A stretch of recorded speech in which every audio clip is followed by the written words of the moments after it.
If you think 200,000 miles means your F-150's engine is almost done, you've been lied to by people who've never pulled a valve cover in their life. Some of these trucks are just getting started at $200K. Others are eating themselves alive from the inside, and the owner has no idea, because the truck still starts every morning, and that's all most people check. That's the trap. A motor can run fine for 6 more months, while something inside it is already failed. Here's what $200K actually costs you if you don't know what you're looking at. I've seen guys spend $4,200 rebuilding a top end that a $60 part would have saved, because nobody told them what to watch for. And buried at number 7 on this list is a failure mode that the dealership techs are trained to talk around, not lie about, just not bring up because the fix isn't profitable for them and the truck running fine buys them time. If you own a 5.0 or a 3.5 EcoBoost past 150K, you need to hear that one before it finds you on the side of the highway. Stick around. Hit subscribe if you actually want straight answers instead of dealership spin. And let's get into what's really going on under that hood. 15 years. Thousands of these motors apart on my bench. Here's number 1. 1. The timing chain stretch nobody hears until it's screaming. On the 5.0 Coyote, the timing chains don't snap. They stretch. Millimeter by millimeter, year after year, until the tensioners run out of adjustment range, and the chain starts slapping the guides. You'll hear it as a faint rattle on cold startup that disappears in 2 or 3 seconds once oil pressure builds. And that sound is the most ignored noise in the entire truck, because it goes away so fast people convince themselves they imagine it. By $200K, if that chain hasn't been replaced, you're not looking at a noise problem anymore.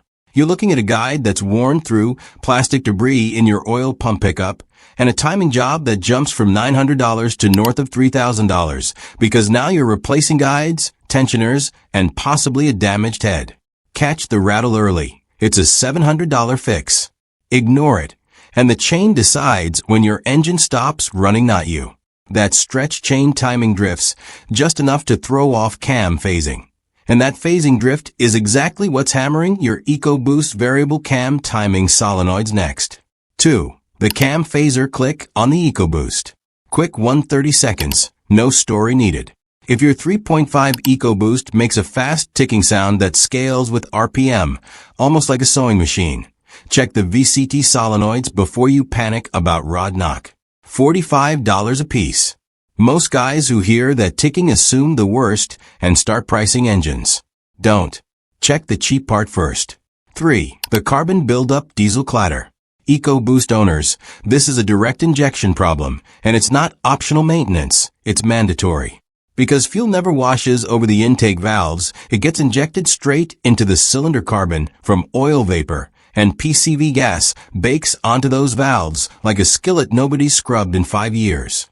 By 150 to 180K, you'll get a brief diesel-like clatter on cold startup that smooths out once things warm up. That's carbon cake valves disrupting airflow and changing how the engine breathes for those first 10 seconds. Walnut blasting the intake valves runs $500 to $700 at a shop. Skip it, and you're looking at misfires, rough idle, and eventually a valve job pushing $2,500. That same carbon residue doesn't stop at the valves, it migrates straight into the PCV system, which brings us to the part of this truck that fails silently and takes turbos with it when it goes. 4. The PCV valve that kills EcoBoost turbos. This is the one that gets people. The PCV valve regulates crankcase pressure, and on the EcoBoost, when it sticks or clogs, usually from that same oil vapor residue, it creates excess pressure that pushes oil past the turbo seals. You won't see a warning light for this. You'll just notice your oil consumption creeping up, maybe a quart every 1,500 miles instead of every 5,000, and blue-tinted exhaust on hard acceleration. A new PCV valve is $35. A turbo with oil-fouled seals is $1,400 to $1,800 per side. And these trucks run 2 turbos. I've had owners replace both turbos and never replace the $35 part that killed them, then wonder why the new turbos start failing 18 months later. And speaking of things that fail without throwing a code, your transmission's torque converter is doing something similar on both engine platforms. And it's just as easy to miss. 5. The torque converter shudder everyone blames on the engine. Here's a real one quick poll for you watching.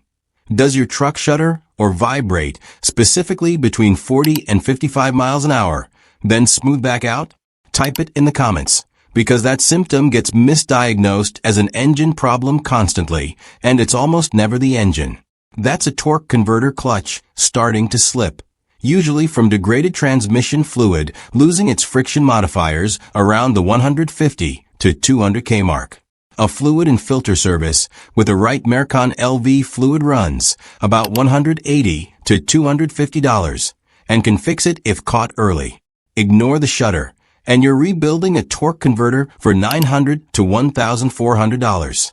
Sometimes the whole transmission, if it's chewed up the clutch packs. 6. Rear main seal weep, the slow leak that isn't an emergency until it is. Both platforms get this eventually. The rear main seal sits between the engine and transmission, and after 200K of heat cycles, it starts to weep, not gush. Weep, leaving a small dark stain on your driveway that you can wipe a finger through and barely notice. The problem isn't the leak itself, it's that most people let it go for 2 years because it's just a few drops, and by the time it's bad enough to actually drip steadily, the transmission has to come out to fix a seal that costs $40 in parts. Labor's the killer here, $600 to $900 because of the R&R, but if you're already in there for a clutch or torque converter, get it done at the same time and you save the second labor bill entirely. That transmission adjacent leak is nothing compared to what I'm about to tell you about, because this next one doesn't leave a stain on your driveway, it leaves you stranded. 7. The EcoBoost timing chain tensioner failure nobody at the dealership will bring up first. This is the one I mentioned at the top. On certain 3.5 EcoBoost model years, the timing chain tensioners are hydraulic, and they rely on oil pressure to stay tight. Here's the part that should scare you. If you've ever had a delayed oil pressure light on cold startup even for half a second, that's not nothing. That's the same oil pressure delay that starves the tensioner, and a starved tensioner lets the chain go slack for a fraction of a second every cold start. Do that enough times over 150,000 miles, and the chain can jump time entirely on the highway with zero warning. No rattle, no warning light building up over weeks. It's fine, then it's not. Dealership techs will absolutely replace a tensioner if you bring it in. I'm not saying they hide the problem, but they're not proactively telling you to inspect it at 150K because nobody's incentivized to bring up a $1,100 preventive job on a truck that's running great. A timing chain kit replaced proactively is $900 to $1,200. A jump chain that bends valves is a $4,000 to $6,000 engine repair, sometimes a replacement. If that sounds bad, the next one is worse, because it doesn't even need a part to fail, it just needs you to ignore your owner's manual. 8. Oil viscosity drift and why it still runs is a trap. This one's about chemistry, not parts. As these engines pass 150 to 180K, internal clearances open up slightly from normal where bearings, piston rings, valve guides. All of it loosens by fractions of a millimeter. Factory spec 5W20 or 5W30 oil, which was perfect at 30,000 miles, starts to fail at holding pressure in those wider clearances, especially under load or in summer heat. You won't feel this happen. There's no symptom. The oil pressure gauge might read a hair lower than it used to, and you'd never notice on a stock gauge. Bumping to a slightly heavier viscosity or switching to a high mileage formula with extra zinc and seal conditioners costs you nothing extra at an oil change, same $50 to $70 service, but it can add years to bearing life. Sticking with the exact factory spec forever, because that's what the manual says, ignores that the manual was written for an engine with factory-tight clearances, not a 200,000-mile engine. That bearing, where I just mentioned, has a sound, and it's the single most misunderstood noise in any high-mileage truck engine. 9. The knock that isn't rod knock. I need you to actually listen for this one instead of panicking the second you hear a knock. A failing rod bearing produces a deep, heavy knock that gets faster with RPM and is usually loudest at idle, often with a noticeable drop in oil pressure on the gauge. But a lot of rod knock diagnoses on forums are actually a loose heat shield, a worn motor mount letting the engine rock and contact something, or a piston pin that's developed slight play, all of which sound alarming, but cost $80 to $300 to fix instead of $5,000 plus for a rebuild. Before you accept a rebuild quote, insist on a mechanic actually using a stethoscope or even a long screwdriver to pinpoint the exact location of the knock. Location tells you everything. A knock from a lower block synced perfectly with RPM, dropping oil pressure that's real. A knock that changes with engine load, but not directly with RPM, or that moves around when you rev it in neutral versus under load, that's very possibly something cheap.